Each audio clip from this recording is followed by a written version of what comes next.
या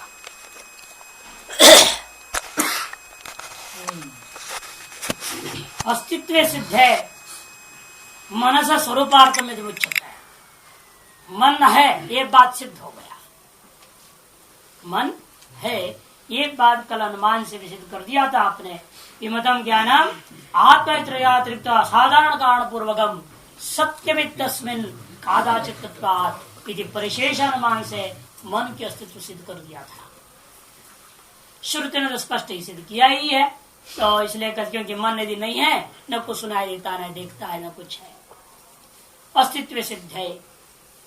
सत्य धर्मिणी धर्माणाम चिंता न्याय भी जब धर्मी सिद्ध हो गया, अब उस धर्मी के धर्म क्या है यह सिद्ध करना। जैसे पृथ्वी सिद्ध हो गई, अब विचार करेंगे पृथ्वी में कौन से गुण होते हैं, है कि नहीं? गंध है, रूप है, रस है, क्या कौन सा नहीं है, है? विचार होता है। जब धर्मी ही सिद्ध ना हो तो धर्म की चिंतन कैसे करोगे?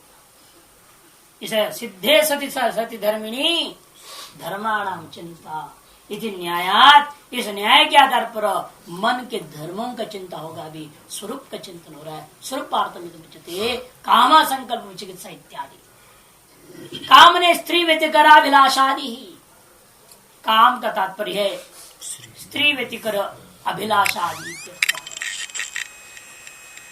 स्त्री से अतिरिक्त विषय की अभिलाषा का ग्राहक आदि शब्द है।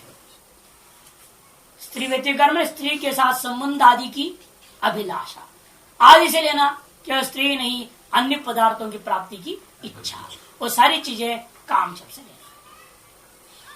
संकल्प प्रत्युपस्थित विषय विकल्पनम शुक्ल निदादि भेदेन। संकल्प कहते हैं सामान्य तो दृष्ट का विशेषतः उदाहरण काम मूलक ही होता है। संकल्प सामान्य रूपेण काम न हुई, भाई हम कपड़ा खरीदेंगे, वहां जाओगे, है ना?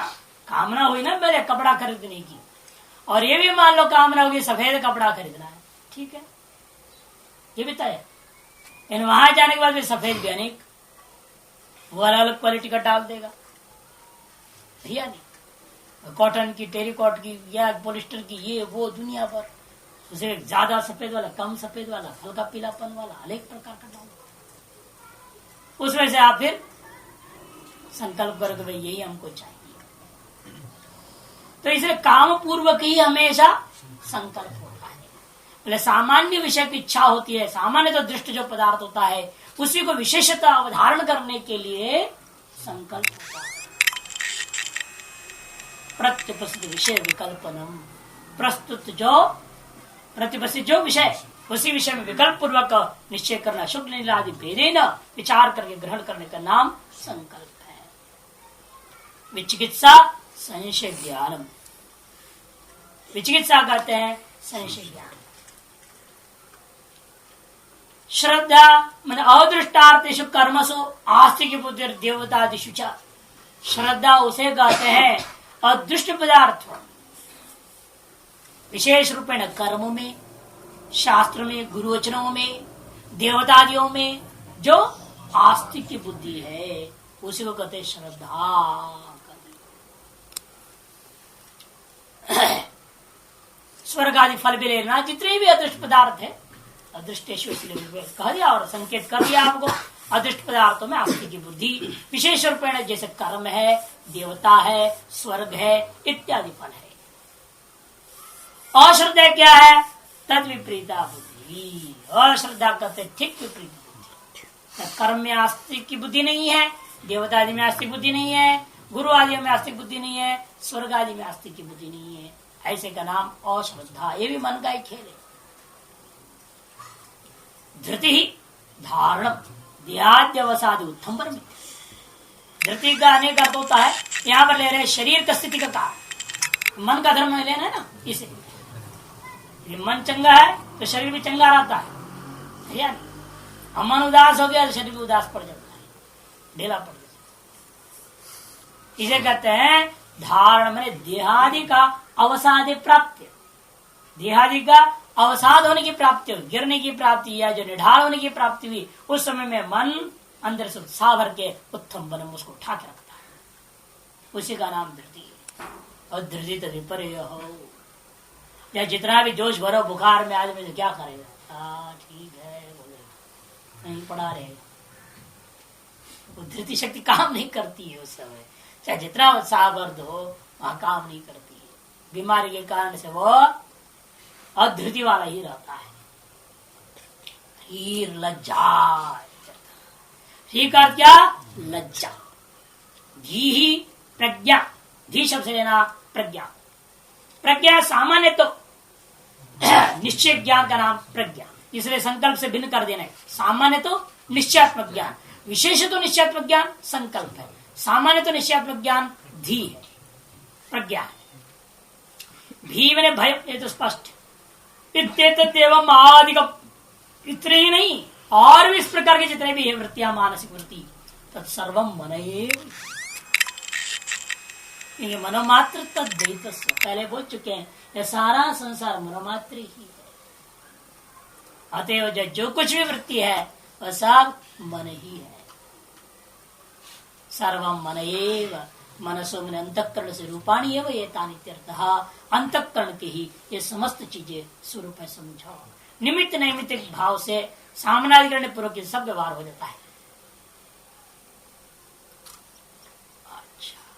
मनोस्तित्व प्रति अन्यच्च कारण उच्चते, मन के अस्तित्व के प्रति एक और कारण श्रुति अपने तरफ से दे रही है।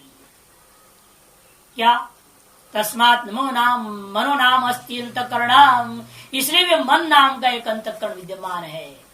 क्यों, यस्मात्, जिसलिए चक्षुषो ही अगोचर पृष्ठत्वोपि उपस्पृष्ट केनचित् हस्तस्य अयं स्पर्शो जानोरयम् इति विवेकेन प्रतिपद्यते, क्योंकि चक्षु आदि का आविषय हो रहा है, पीठ की तरफ से कोई आपको स्पर्श कर रहा है, यानी उसमें विवेक पूर्वक आप ग्रहण कर रहे हो। इसने हाथ से स्पर्श किया, घुटना से ये कर रहा है, किससे कर रहा है, किसे स्पर्श कर रहा है, वहां तक का विवेक कैसे कर पाए, क्यों स्पर्श हुआ ऐसा नहीं बोलते हैं। उसने हाथ से मुक्का मारा, ये अंगूठी से जो है मारा, कैसे किया, ये आपको विशेष विज्ञान कैसे हुआ, वो मन के कारण से। ये त्वगिंद्री का काम नहीं है। त्वगिंद्री तो क्या स्पर्श बोध करा देता, ये नहीं कहता है त्वगिंद्री हाथ का स्पर्श से, ये हाथ का ये ग्रहण कैसे हुआ, घुटने का ये कैसे ग्रहण हुआ, ये तो मन के वजह से हुआ।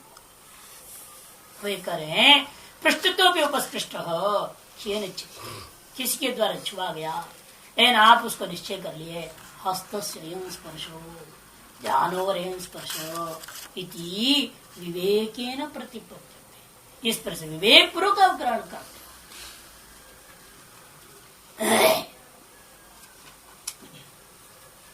यदि विवेक कृन मनो नाम, यदि विवेक करने वाला मन नाम का नहीं होता, नास्ति तरी त्वंग मात्र कृतो विवेक प्रतिपत्ति, फिर तो वही त्वग मात्र से ही विवेक प्रतिपत्ति हो गई ऐसा माना जा सकता था। यत् विवेक प्रतिपत्ति कारणम तन्मनः, किंतु ये जो विवेक प्रतिपत्ति का कारण है वह तो मन ही हो सकता है, दूसरा नहीं हो सकता। नीचे उसमें दिया इसलिए देखो, दसवां अस्ति विवेक कारणम अंतःकरणम यदि संबंध चक्षुर संप्रयोगात् तेन स्पर्श विशेष अदर्शनीय थी। देखो चक्षु के स्पर्श विशेष दर्शन हो नहीं सकता, संप्रयुक्त या त्वचा, लेकिन संप्रयुक्त त्वचा के द्वारा भी विशेष दर्शन नहीं हो सकता। बिना भी मनो विशेष दर्शन कोई कह सकता है मन के बिना भी विशेष दर्शन हो सकती है, इत्याशंक्य आह यदि इत्यादि ना। यदि मनो नाम नास्ति तो मात्र कृतु विवेक प्रति ही किं कृतो, मैंने कौन है वो करने वाला विशेष प्रति बताओ। तंग मात्रेण कृतो मैंने किं कृतो, ऐसा अध्याय करना पड़ेगा। यदि मन नाम का चिड़िया नहीं होता, ये त्वंग मात्र के द्वारा किस प्रकार से वे की प्रतिपत्ति होती, अर्थात नहीं होती। त्वग इंद्रिय मात्र से विशेष प्रतिपत्ति हो नहीं सकती। इसको वाटिका में से स्पष्ट कर दिया, त्वंग मात्र से स्पर्श मात्र ग्राहित्वेन विवेकत्व योगादित्यर्थ। क्योंकि त्वंग मात्र का कर्म क्या है, स्पर्श मात्र को ग्रहण करना है, विवेक ग्रहण अलग से विशिष्ट रूपेण हाथ का या अमुक का करके ग्रहण करना उसका सामर्थ्य नहीं है। विवेचकत्व अयोगा, विवेचक के कारणांतर सत्यपि कुतो मन सिद्धि। कोई कह सकता है अरे विवेचक कोई और कारण में मान लेता हूं, चलो तो इंद्र नहीं विवेचक है, कोई और विवेचक नहीं है, कहते ऐसा हो नहीं सकता, कोई दूसरा हमें अनुभव में नहीं आता। ये पंच ज्ञानेन्द्रिय पंच कर्मेंद्रिय से अतिरिक्त एक मन के सिवाय और कोई हमें विवेचक प्रतीत नहीं होता है। अस्तित्वमना स्वरूपम च तस्य अधिगतम, ठीक सिद्ध हो गया, मन नाम का अंतःकरण है और उसके स्वरूप भी हमें सम्यक प्रकार से ज्ञात हो गया। 3 अन्नों में एक अन्न का स्वरूप सम्यक प्रकार से ज्ञात हो गया, उसके अस्तित्व भी सिद्ध हो गया, स्वरूप भी ज्ञात। 3 अन्नानि यह फलभूतानि कर्मणाम। देखो 2 बार समझ जोड़ रहे हैं पौरापरी के साथ। 3 प्रकार के अन्न अपने लिए उस प्रजापति ने हर एक जीव अपने लिए बना लिया है। क्या? वह कर्मों का फलभूत है। मनो वाक प्राणाख्यानी, मन वाणी और प्राण नाम से सुप्रसिद्ध है। अब इनका 3 भेद प्रत्येक का प्रत्येक का आध्यात्मिक स्वरूप है, आदि भौतिक स्वरूप है और आदि दैविक स्वरूप है। इससे अतिरिक्त बताएंगे आगे, तो मुख्य से 3 है, उसे अधिप्रच अधिवेद सब बताए गए। अध्यात्म अधिभूतम अधिदैवंच व्याचिख्यासितानि, ये मुख्य रूपेण 3 की व्याख्यान करना इच्छित है। तत्र आध्यात्मिकानां वाङ्मन प्राणानां मनो व्याख्या, उसमें भी आध्यात्मिक स्वरूप वाणी का, आद्य स्वरूप मन का, आद्य स्वरूप प्राण का, इन 3 में से मन का जो आध्यात्मिक स्वरूप है उसका व्याख्यान हो गया। अथ इदानीं वाक् वक्तव्या आरंभ, इस समय अब वाणी का जो आध्यात्मिक स्वरूप है वह कहना चाहिए, इसलिए मंत्र आरंभ करता है। यह कश्चलोके शब्दो, जो कोई भी इस लोक में आप शब्द सुनते हो, शब्द माने ध्वनि, क्योंकि शब्द से रूढ़ कर लोगे नहीं तो आदमी जो बोलेगा वही है, इसलिए कर यह ध्वनि। तालवादि व्यंग्य प्राणी भी वर्णादि लक्षण इतरोवा, इसे स्पष्ट कर दिया। तालवादी की अभिव्यंग्य है, प्राणियों के माध्यम से वर्णादि रूपा भी हो सकता है। इतरोवा वादित्र मेघादि निमित्त, बाजे गाजे बादल आदि कोई भी प्राकृतिक शब्द वो सारी चीजों को लेना है। सर्वो ध्वनि वागेव सा, जो कुछ भी ध्वनि है वो सब क्या है? वाक ही है, शब्द रूप ही है। इदंतावद वाच स्वरूप, यह वाणी का स्वरूप कथन हो गया, धर्मी का स्वरूप निश्चय हो गया, लेकिन उसे कार्य कथन करना चाहिए। अत तस्या कार्य उचित, इस मन का स्वरूप किया, उसका कार्य क्या था? काम संकल्प चिकित्सा करा, वैसे इसका भी कार्य बताइए क्या है?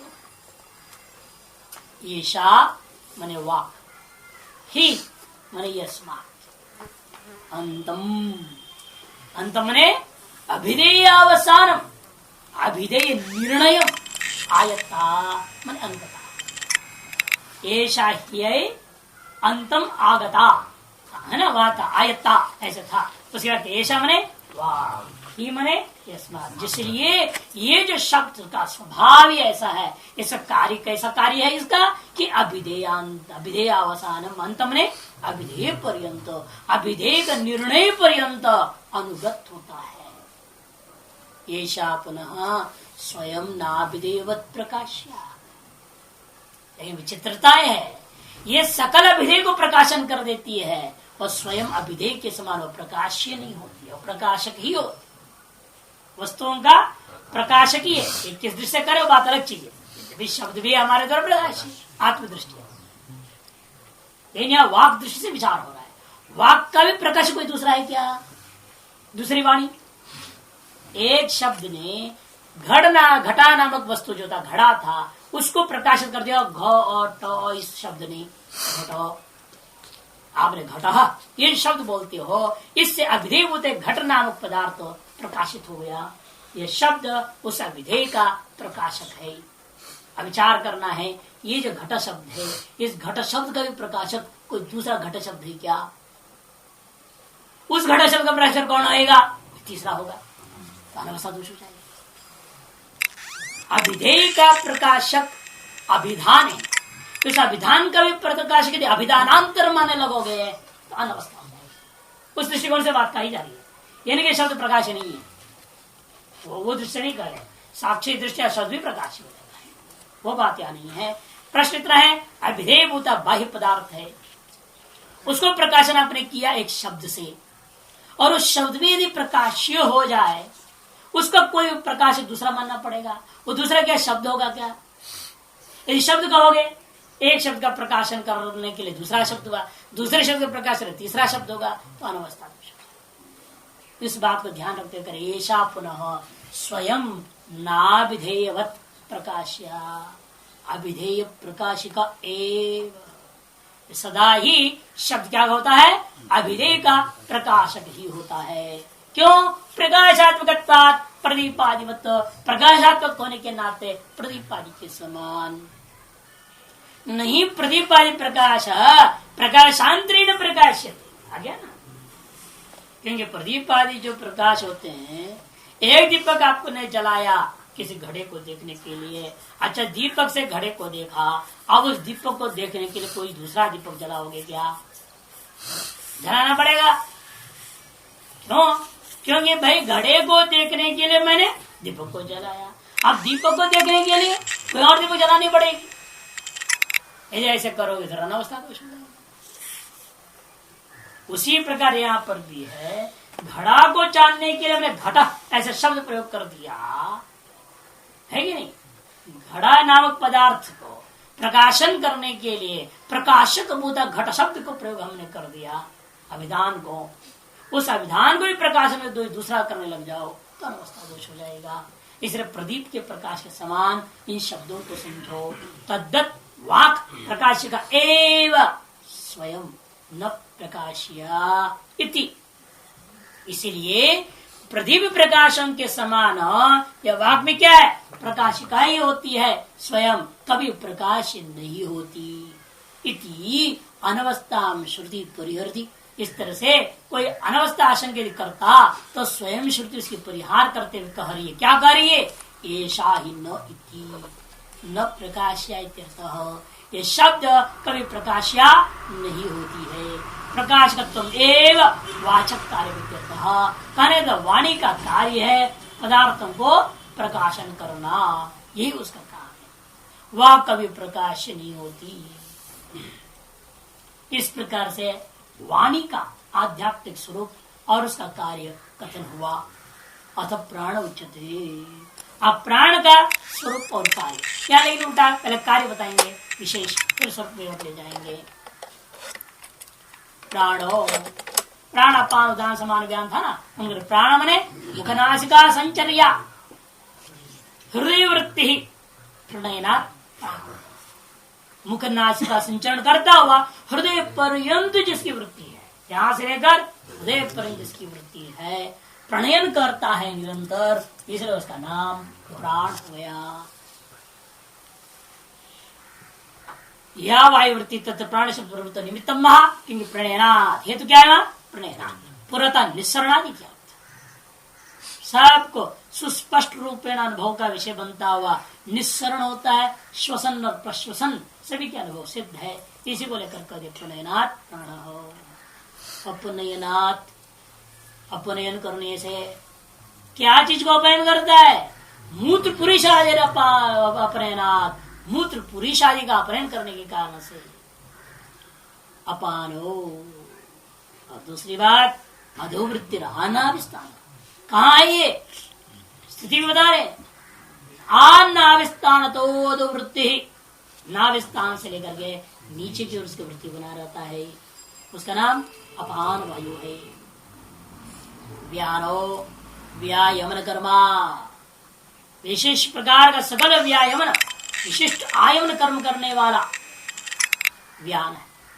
प्राणापान संधि, प्राण और अपान की संधि रूपा है ये व्यान। वीर्योत कर्म हेतुश्च, वीर्यवान कर्मों के प्रति कारण होता है व्यान। ऐसे व्यान रूपा विशेष कार्य है संधि। जैसे प्राण अपान और मध्यस्थ, प्राण अपान के मध्य में स्थित हो जाता है जब भी आपको विशेष काम करने लगते हैं। उदाहरण में उत्कर्ष ऊर्ध्वगमन आदि है, तो एक तो उत्कर्ष है और ऊर्ध्वगमन का भी कारण है। इत्यादि कारणीभूता तत्व का नाम उदान है। आप पाद तल मस्तक स्थान, कहा ये आप पाद तल मस्तक है, आप पाद तल से मस्तक पर्यंत इसकी वृत्ति होती है। ऊर्ध्व वृत्ति ही नीचे से ऊपर की ओर होता है। यदि अपान वायु न होवे आदमी को उड़ाते रहेगा हवा में, उदान वायु। हाँ उत्कर्ष है नहीं, व्यान तो आप रोक करके काम कर दो, उसका नाम व्यान है। वो अलग चीज है जो वो लोग लेते हैं, नाड़ी वितरनादि व्यान, वो अलग चीज है। सर्व शरीर व्याप्ति, वो अलग बात।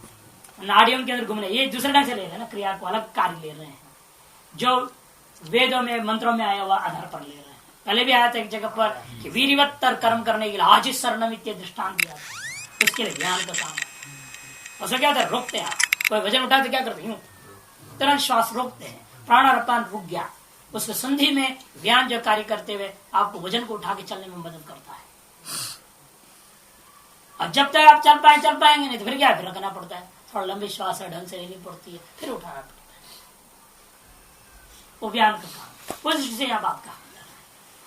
तो उदाहरण वायु से क्या हो गया, ऊपर उड़ाने वाला है, इसलिए पूरा है, और यहाँ से नीचे वाले जो व्यान उसको खींच के रखा है गुरुत्व शक्ति अतः शरीर जमीन पर टिका हुआ। इन दोनों का काम है। ऊर्ध्ववृत्ति समान समम नयना भुक्त से पीत, खाए पिए को पूरा शरीर सम्यक प्रकार से समान रूप से नयन करने वालों से समान है। कोष्ठ स्थानो अन्न पक्का रहता कहाँ है, जाते पेट के भीतर होता है, और अन्न को पचाने वाला भी है। विशेष वृत्तियां हुई, विशेष कार्य हुआ, अना इति येषां वृत्ति विशेषाणाम सामान्य भूत। इन्हीं वृत्ति विशेषों का सामान्य स्वरूप है, सामान्य देह चेष्टा संबंधी वृत्ति। सामान्य रूपेण जो देह में होने वाली चेष्टाएं हैं, उनके संबंधी वृत्ति विशेष का नाम अनह कह दिया। अंदर बहुत सारे काम कलाप हो रहे, आपको पता ही नहीं हो रहा है, काम चल रहा है लगातार, शरीर के भीतर निरंतर सामान्य चेष्टा हो रही है, और कुछ नहीं तो श्वास प्रश्वास के कारण तो जीवन योनि प्रयत्न वेदा का है ना, जीवन योनि रूपी प्रयत्न, सर्व सामान्य प्रयत्न है। उस प्रयत्न के कारण को कहते हैं प्राण सामान्य अनाथ। एवं यथोक्तम प्राणादि वृत्ति जातम एक सर्वम प्राण एवं इस प्रकार से यथोक्त तो प्राणादि वृत्ति समूह है, उसी के सर्वम, ये सारे के सारे जिसका ही सामान्य स्वरूप क्या शब्द से कहा गया, मुख्य प्राण, प्राण। इस प्रकार से प्राण का भी आध्यात्मिक स्वरूप कथन हो गया। प्राण इति वृत्तिमान आध्यात्मिको अनुक्त। प्राण शब्द से उसी को लेना जो वृत्तिमान है, आध्यात्मिक शुद्ध ब्रह्म लेना। प्राणस्तर लिंगा ब्रह्म सूत्र रट लिया है, अरे प्राण शब्द आगे तो ब्रह्म बोलो, नहीं सर्वत्र से नहीं घुसाना है। इसलिए भाष्य का संकेत कर दिया, यहाँ जो प्राण शब्द है ये प्राण वृत्तिमान वस्तु विशेष है, आध्यात्मिक तत्व है, ब्रह्म पर इसको नहीं लेना। कर्म चाहे वृत्ति भेद प्रश्न नहीं व्याख्या, और इसका कर्म क्या है इस प्राण का, इसकी वृत्ति भेद का प्रश्न के द्वारा वो भी अपने आप व्याख्यात हो गया। समझो, प्राण अपान उदान समान व्यान और अनुरूपी सामान्य के माध्यम से प्राण के कार्य का वर्णन हो गया। इस प्रकार से व्याख्यातानि आध्यात्मिकानि मनोवाक् प्राणाख्यानि अन्नानि, इस प्रकार से आध्यात्मिक मन वाक् और प्राण के स्वरूपों का वर्णन हो गया। एतन्मय अमूल मंत्र ला एतन्मय एव यम आत्मा, ऐसे कहा है ना। एतन्मय मैंने एतद विकार प्राजापत्यैर एतैर वांग मन प्राणैर आरब्ध है। प्रजापति के ही अपने लिए बनाया हुआ जो अन्न वांग मन प्राण, इनके ही द्वारा आरब्ध है। ओ असौ कौन है आरब्ध, अयम आत्मा। कौन आत्मा, कार्यकरण संघात आत्मा। आत्मा से यहाँ शरीर लेना, कार्यकरण संघात होता आत्मा ने पिंड आत्मस्वरूपत्वेन अभिमतो अविवेकी भी, अविवेकी लोग शरीर को ही तो आत्मा मानते ही हैं, इसलिए शरीर को आत्मा शब्द से कह दिया गया है। अविशेषेण एतन्मयुक्त, अविशेष सामान्य रूप कह दिया था, एतन्मयो वयम आत्मा कह दिया था, लेकिन अभी उसी को विशेषण उच्यते, विशेष रूप से भी कथन करना चाहते हैं। और क्या कथन करते हैं? वांगमयो मनोमय प्राणमय इति स्फुटीकरणम, उसको स्पष्ट कर दिया है विशेष रूप से। यह जो शरीर है ना, वास्तव में नाम मात्र है, अतएव वांगमयम है। रूपम च सर्वम मनोमयम तद प्राणमयम कर्म ध्यस्य शेष संग्रह, इस शरीर के संग्रह समझ लेना चाहिए। नाम रूप कर्मात्मक जगत है ना, नाम रूप कर्मात्मक जगत, नामात्मक जगत को वांगमय कह दिया, रूपात्मक जगत को मनोमय कह दिया, कर्मात्मक जगत को प्राणमय। अतः शरीर ही जगत है, ये शरीर वांगमय है क्योंकि नाम से वार होता है शरीर का, है ना। मनोमय है क्योंकि यह मन के द्वारा विदित रूपों को धारण कर रहा है, मन से धारण कर, मैं ब्राह्मण हूं इत्यादि अनेक स्वरूप धारण कर रहा है, और प्राण से ही सकल कर्मों को कर रहा है। इसे नाम रूप कर्मात्मक जगत है, और आप देख रहे शरीर भी नाम रूप कर्मात्मक है। तीसरे शरीर को कहा गया वांगमय है, मनोमय है, प्राणमय है, इति स्फुटीकरण। अब अधिलोक रूपेण तीनों का वर्णन होगा। त्रयो लोका एतयेव वागे वयं लोको मनो अंतरिक्ष लोकः प्राणो असौ लोकः। त्रयो वेदा एतयेव वागे ऋग्वेदो मनो यजुर्वेदः प्राणः सामवेदः। देवाः पितरो मनुष्या एतयेव वागेव देवा मनः पितरः प्राणो मनुष्याः। पिता माता प्रजैतयेव मनैव पिता वांग माता प्राण प्रजा। त्रयो लोकायतेव, यही वाणी मन और प्राण, यही ये तीनों लोक हैं। ऐसे वागे वयम लोक, ये जो लोक है वांगमय नाम प्रधान। मनो अंतरिक्ष लोक, और अंतरिक्ष लोक क्या है? मन प्रधान है, अर्थात मन के संकल्प मात्र से प्राप्त नहीं होने से मन प्रधान है।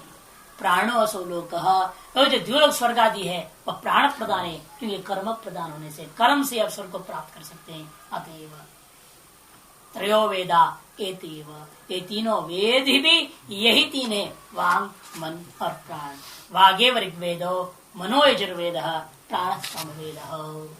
क्योंकि जो है वाग क्या है? ये ऋग्वेद है, इसलिए क्योंकि आप मंत्र भाग समस्त ऋग में ही मिलता है, और मनो यजुर्वेद ब्राह्मण भाग है, आपको विधि विधान को स्पष्ट करता है।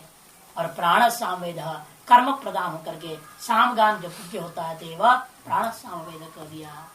देवा पितरो मनुष्य, ये देव देवता पितर और मनुष्य, ये भी तीनों के तीनों ना ये वाक मन और प्राण ही है। वागेव देवा, क्यों? शब्द में मन और मन पितर, मानसी जो है विचार से पितरों की जो कल्पना होती है।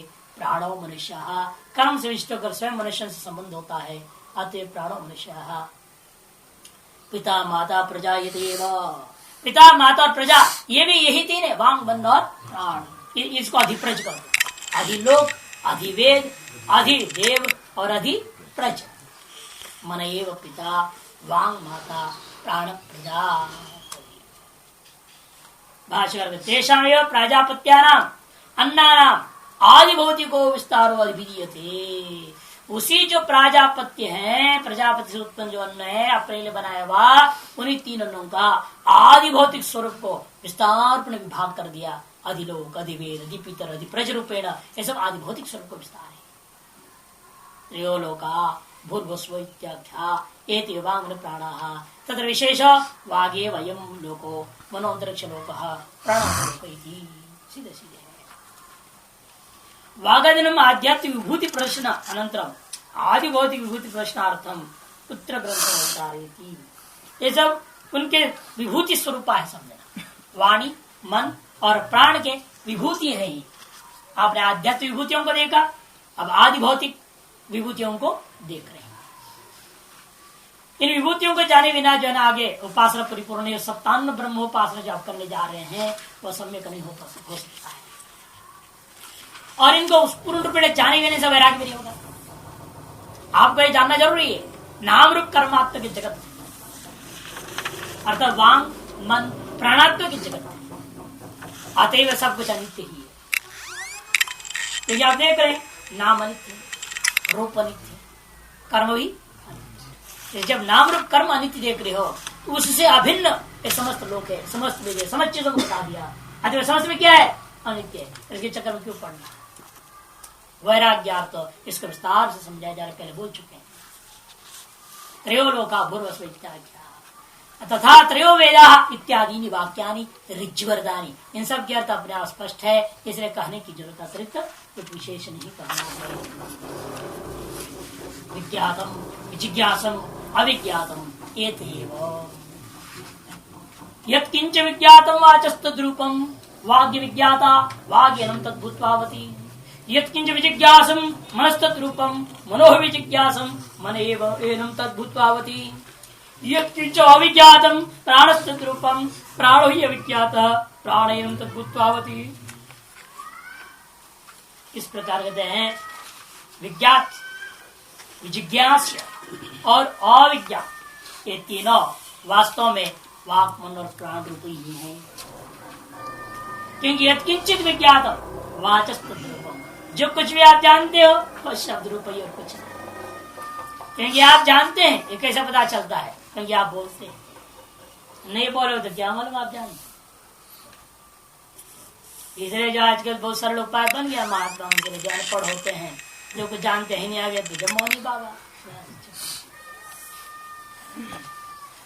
बना दें। हमारे गुरु ने आदेश दे दिया मौन बनने के लिए, लिख दिया स्लेट है मौन, कुछ पूछेगा मौन, अपने मतलब की बात जरूर लिखेंगे, बाकी धर्म कर्म की बात कुछ मौन। अपने चाय पानी चाहिए चीनी लाओ तो लिख देगा 1 किलो चीनी लाओ, इसके लिए मौन नहीं,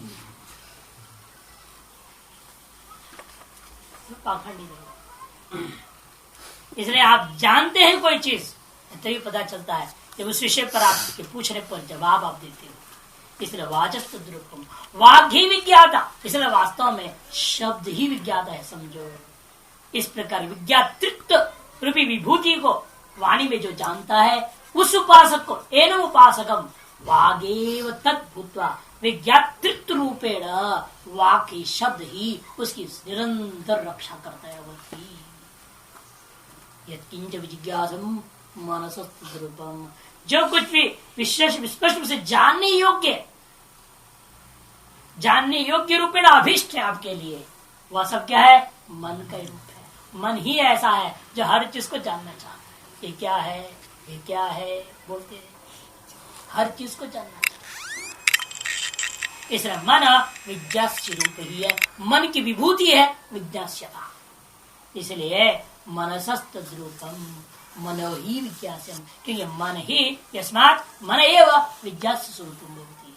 अतः एनम उपासनम, जो ये तार्श विज्ञास्यत्व विभूति से विशिष्ट मन को उपासना करता है, मन को ब्रह्म दृष्टि उपासना करता है, इस मन को, उस व्यक्ति को क्या करता है? यह मन एतद् भूत्वा विज्ञास्यत्व रूप धारण करके अवधि मन रक्षति करता है। यत्किंच अविज्ञातम प्राणस्य तद्रूपम, जो कुछ भी अविज्ञात है वह प्राण का ही रूप है। जानते हैं नहीं प्राण क्या है? अविज्ञात स्वरूपित तो है, चल रहा है तो जिंदे हैं तो मान रहे हैं, हम अनुमान से तो जानते हैं। किसने प्राण को देखा है?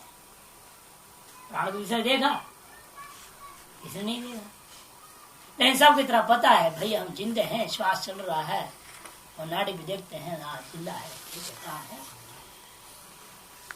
अनुमान से तो जान रहे हैं, कोई उसको प्रत्यक्ष रूप में ज्ञान नहीं कर सकता, इसलिए वो अविज्ञात स्वरूप वाला। प्राणस्य तद्रूपम अविज्ञातत्व, प्राणो ही अविज्ञात, क्योंकि प्राण ही अविज्ञातृत्व धर्म वाला है, अविज्ञात तत्व विभूति वाला है। इसलिए जो कोई व्यक्ति अविज्ञात विभूति से विशेष प्राण को ब्रह्म दृष्टि उपासना कर लेता है, उस व्यक्ति को यह प्राण अविज्ञात स्वरूपत्व ही स्थित होकर निरंतर रक्षा करता है। अवधि भाष्यकार कहते हैं विज्ञातम विजिज्ञासम अविज्ञातम एतएव तत्र विशेष कथन करना है। यत्किंच विज्ञातम विस्पष्टम ज्ञातम, स्पष्ट रूपेण क्या जाना हुआ है, तद वाचस्तद रूपम, वाक ही उसका रूप समझो। तद स्वयं हेतु क्यों क्यों ऐसा मानता हो? स्वयं श्रुति जवाब दे रही, हेतु दे रही है। वाग ही विज्ञाता प्रकाशात्मकता। क्यों? कहो प्रकाशात्मा है ना। अभी आपने विचार करके देखा है, शब्द ही अभिधेय पदार्थ को प्रकाशन करता है। इसलिए शब्द प्रकाशात्मक होने के नाते वही वास्तव सबको जानने वाला है, विज्ञाता है।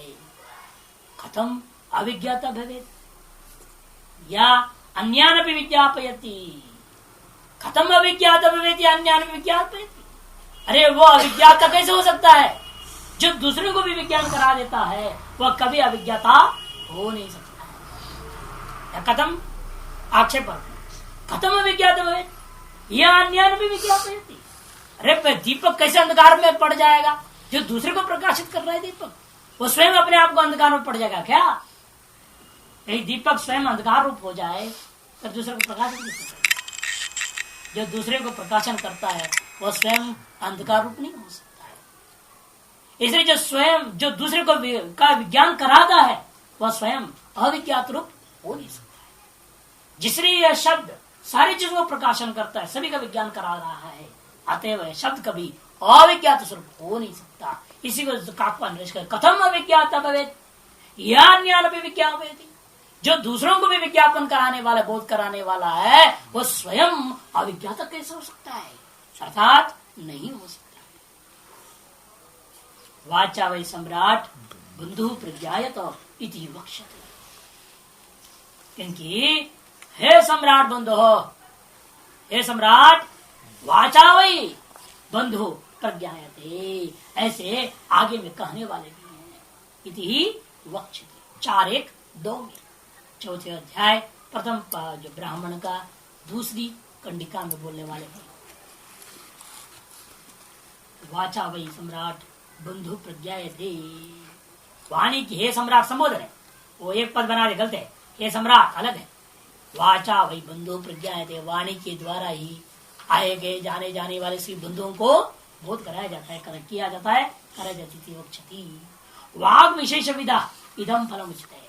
इस तरह से वाक विषय का जो ये विशेष स्वरूप, क्या विज्ञातृत्व जो स्वरूप है, इसको, इस विभूति को जानने वाला जो उपासक है, उसके लिए क्या फल मिलता है? वो फल कथन करने जा रही है। वागेव एनम यथोक्त वाग विभूति विदम। एनम माने यथोक्त जो वाक का विभूति है, विज्ञातृत्व विभूति, इसको जानने वाला जो उस विद्वान है, तद विज्ञातम भूत्वा, वह वाणी विज्ञात स्वरूप को धारण करके उस उपासक को अवति पालयति करता। मन विज्ञात रूपेण अस्य अन्नम भोजिताम प्रतिपदते इत्यर्थः। अर्थात विज्ञात रूपेण विज्ञात रूपा या वाच विभूति विदम नरम वाग देवता तद रूपेण स्थित्वा भोगैर अवति इति यावत्। नीचे दिया विज्ञात रूपाया